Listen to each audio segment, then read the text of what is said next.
অতি সম্প্রতি পশ্চিম ত্রিপুরা জেলার জিরানা থানাধীন রানীবাজার এলাকায় হিন্দু মন্দিরের দেবদেবীর মূর্তি ভাঙাকে কেন্দ্র করে যে উত্তাল পরিস্থিতি সৃষ্টি হয়েছিল, বিক্ষোভ আন্দোলন সৃষ্টি হয়েছিল, কিন্তু তারপরেও সমগ্র রাজ্যেই বিভিন্ন জায়গায় হিন্দু মন্দিরে ভাঙচুরের ঘটনা ক্রমেই বৃদ্ধি পাচ্ছে, যার ফলে জনমনে উদ্বেগ সৃষ্টি হচ্ছে এবং রাজ্যে এক টানটান উত্তেজনাময় পরিবেশ তৈরি হচ্ছে। এই সমস্ত ঘটনার পরিপ্রেক্ষিতে বিজেপি দলের বরিষ্ঠ মন্ত্রী সুধাংশু দাস সামাজিক যোগাযোগ মাধ্যমে যে ধরনের মন্তব্য করেছেন তাকে কেন্দ্র করে কংগ্রেস দলের বরিষ্ঠ নেতৃত্বরা তীব্র সমালোচনা করেছেন। প্রদেশ কংগ্রেস ভবনে এ সম্পর্কে এক সাংবাদিক সম্মেলনে প্রদেশ কংগ্রেসের জনৈক মুখপাত্র এ সম্পর্কে গুরুত্বপূর্ণ মন্তব্য করেছেন। কংগ্রেস দলের তরফ থেকে অভিযোগ করা হয়েছে যে মন্ত্রী সুধাংশু দাস উস্কানিমূলক বক্তব্য রাখছেন, যার ফলশ্রুতিতে রাজ্যের সাম্প্রদায়িক সম্প্রীতি বিনষ্ট হতে যাচ্ছে।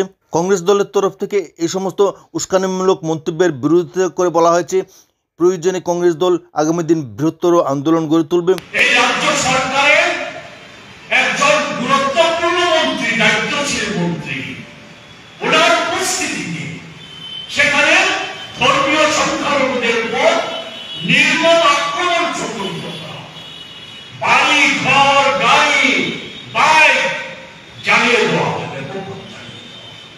আজকেও সেই এলাকার বলা যায় যে সেখানে একটা কম্পমান পরিস্থিতি বিরাজ করছে, স্বাভাবিকভাবে বিরাজ করছে। মানুষ স্বাভাবিকভাবে চলাচল করতে পারছে না, প্রশাসনিক বিধিবিচ্ছেদ আছে। আমাদের এখানে কাছাকাছি বিশাল করে সেখানে ওই মুক্তি ভাঙা, এই সমস্ত ধর্মীয় স্থানে আক্রমণ, এই সমস্ত কিছু কেন্দ্র করে সেখানে একটা উত্তেজনা সৃষ্টি করার প্রয়াস সেখানে গত কিছুদিন যাবত করা যাচ্ছে। সেখানে ওই আমাদের এই রাজ্যের শান্তিপ্রিয় মানুষ তারা এগিয়ে এসেছে।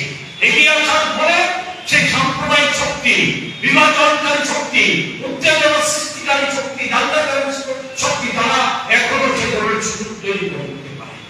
কিন্তু গতকাল কি সুধাংশু দাসের যে পোস্ট, এই পোস্ট সরাসরি দাঙ্গাবাদ শক্তিকে উৎসাহিত করা হচ্ছে, দাঙ্গাকারী